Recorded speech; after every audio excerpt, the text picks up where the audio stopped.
Salam, salam la famille Outsider. La caméra, elle est là, mais il se pourrait que je regarde ici parce que je regarde mon écran en même temps.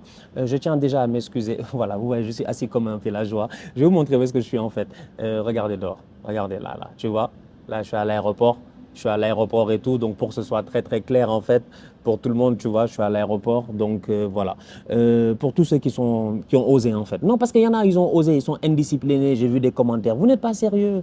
Ouais, Stan, tu as débriefé le Barça, tu n'as pas débriefé, je dis bien, Chelsea-Manchester City. Comment tu as oublié le match? Je vais vous expliquer. C'est très très simple en fait. J'avais un avion à prendre. J'avais un avion à prendre. Si je débriefais le match, voilà, je vais vous regarder. Excusez-moi, hein, parce que voilà, comme je suis pas chez moi, donc je peux me perdre un peu dans mes affaires. J'avais un avion à prendre. En fait, le truc, il est simple. C'est que si je débriefais Chelsea-Manchester City, je ratais l'avion, en fait. C'est aussi simple que ça. Et donc là, j'ai un voyage important. Voilà, c'est tout. C'est aussi simple que cela, en fait. Tu vois, c'est la trêve internationale. Je dois aller à Dakar, voir mes tocards. Donc c'est la raison pour laquelle, effectivement, j'ai pas eu l'occasion de débriefer Chelsea-Manchester City. C'est pas parce que je ne voulais pas le débriefer, c'est pas parce que je n'ai pas regardé le match. En fait, j'ai regardé le match, donc c'est pas parce que je n'ai pas regardé le match que je ne l'ai pas débriefé. C'est tout simplement parce que dès que le match s'est terminé, en fait, j'avais un vol à 17 h et le match avec la VAR, toutes les bêtises qui se sont passées, vous-même vous le savez, ça a duré longtemps, ça a pris du temps. Donc si je me rappelle bien, le match, il a commencé à 11h30, il s'est terminé à 13h30 et le temps que voilà la VAR machin temps additionnel etc, il était déjà à 14h. L'enregistrement des bagages commence 1 heure avant le décollage d'un avion. L'avion décolle à 17h, donc ce qui veut dire que tes valises tu dois les enregistrer avant 16h. Il y a un temps de trajet pour aller à l'aéroport. Je ne pouvais pas débriefer le match. Je ne peux pas débriefer le match. Sinon, je rate l'avion et je suis un tocard, franchement. Donc, c'est la raison pour laquelle je n'ai pas débriefé Chelsea-Manchester City. Mais en réalité, on a assisté à une très belle rencontre de football. Franchement, moi, j'ai beaucoup apprécié le match. Ça a été un match très, très intense. 4 buts. 4 buts. 4 buts. En fait, c'est un choc parce que tu te dis que Chelsea, qui ne marque pas beaucoup, a marqué 4 buts.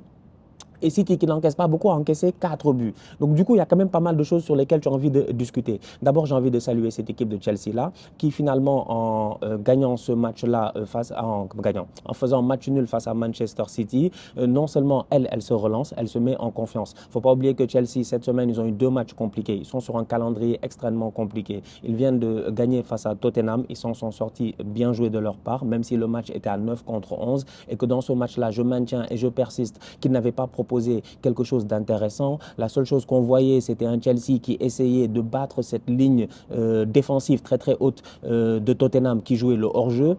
Face à Manchester City, on a vu un Chelsea beaucoup plus intéressant. Franchement, un Chelsea, j'ai envie de dire, au top de sa forme. Les Blues se sont gérés. Ils ont été très, très bons. Le double pivot au milieu de terrain n'a pas été excellent. Cependant, le double pivot aura permis quand même de libérer Gallagher. C'est là où ça devient intéressant, en fait. J'espère que vous m'entendez parce que là, il y a des gens qui passent et tout, donc je m'excuse.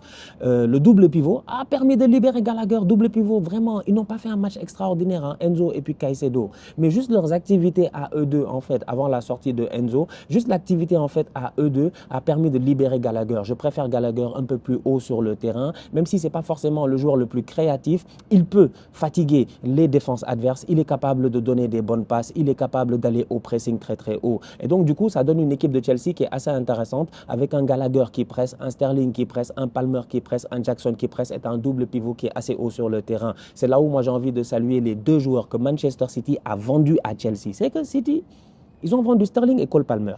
Les deux hier ont fait une top performance. Franchement, ils ont été excellents. On va d'abord commencer par Raheem Sterling. Raheem Sterling a quand même joué à Manchester City pendant près de 7 ans, si je ne me trompe pas, dans sa carrière. La première ligue, il a gagné quoi? 4 fois, peut-être 5 fois, je ne sais même plus. C'est pour dire à quel point Sterling a été un joueur très important avec Pep Guardiola. Sterling est arrivé avec Pep Guardiola. Au début, c'était un boy brouillon. Nous tous, on s'en rappelle. Le Sterling de Liverpool, le Sterling qui a eu l'occasion de jouer avec Sturridge, avec Luis Suarez et tout. Ce Sterling-là était très brouillon. Cependant, il était très bon. Ça, on le savait. Il a fallu l'affiner. Il a fallu le peaufiner. C'est ce qu'a fait Pep Guardiola. Donc, du coup, l'évolution de Sterling sous Pep Guardiola est très intéressante parce que ça te donne un joueur qui, à un moment donné, commence à claquer des buts. Sterling a fait des saisons ici avec Guardiola où il a mis v'là les buts en première ligue. Nous tous, on s'en rappelle, plus d'une quinzaine de buts. Donc, c'est un joueur qui est prolifique. C'est un joueur qui est dangereux. Il a quitté Manchester City. Il était arrivé à terme, j'ai envie de dire, après près de 7 saisons, après avoir tout donné, il avait besoin d'un nouveau challenge, il arrive à Chelsea. Sterling qui arrive à Chelsea, nous tous, on s'est posé des questions à savoir, est-ce que Sterling va être aussi efficace? Franchement, ce début de saison, il est excellent. Il est excellent.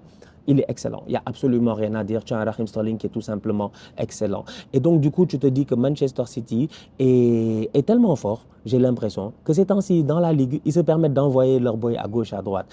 Arsenal a récupéré Gabriel Jesus et Zinchenko, qui ont fait deux très très bonnes saisons l'année passée, malheureusement, Jesus s'est blessé, donc ça c'était un peu dommage et tout, mais sinon ils se sont gérés.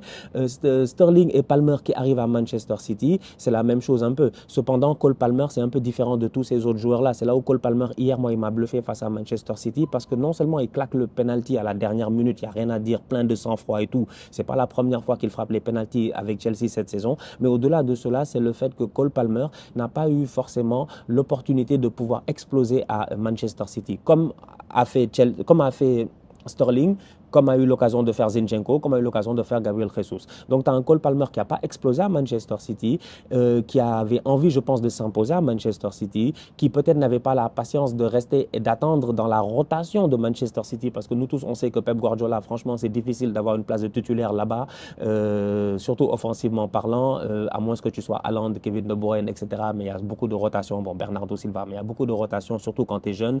Donc, Cole Palmer, peut-être qu'il a été pressé.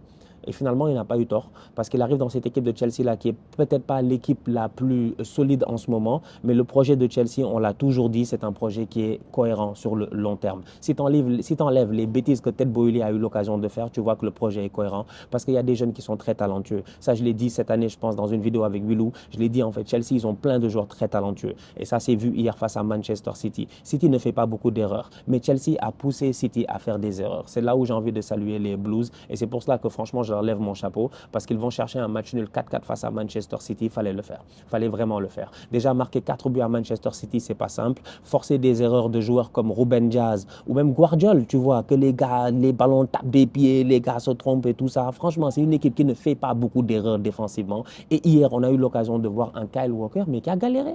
Kyle Walker a galéré.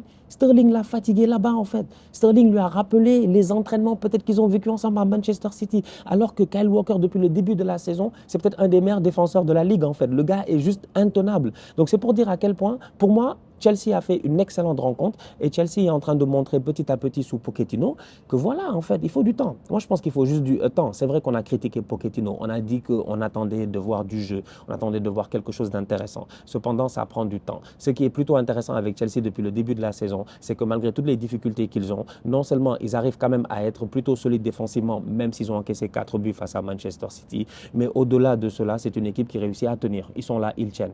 Ils tiennent, franchement, ils tiennent. Chelsea a aussi joué face à tous les grands et cette année, face à tous les grands, ils se sont gérés. Ils font match nul face à Arsenal, ils battent Tottenham, ils font match nul face à City. Il n'y a pas eu un Chelsea-Liverpool en début de saison. C'est pour dire à quel point, en fait, c'est une équipe qui, c'est pas facile. Leur calendrier n'a pas été simple et pourtant ils sont toujours là. Donc, franchement, voilà, c'est ce que j'avais à dire, je pense, dans ce match-là. C'est sûr que le débrief aurait été plus chaud si j'avais été à la maison juste après le match et tout. Là, je viens de me taper 6 heures de vol, j'ai 8 heures d'escale, tu vois. Donc, voilà, c'est comme ça. Comme je dis souvent, si je pouvais être 3 ou 4, si on pouvait avoir 3 stands ou 4 stands, c'est sûr et certain que vous auriez toutes les vidéos possibles. Mais malheureusement, la vie ne fonctionne comme ça, ne fonctionne pas comme ça. Je ne suis qu'un être humain. La preuve, je suis fatigué, j'arrête pas de bafouiller, ce qui est assez rare en fait, tu vois, que je bafouille et tout. D'habitude, je suis assez clair, mais là, je bafouille un peu parce que je suis fatigué.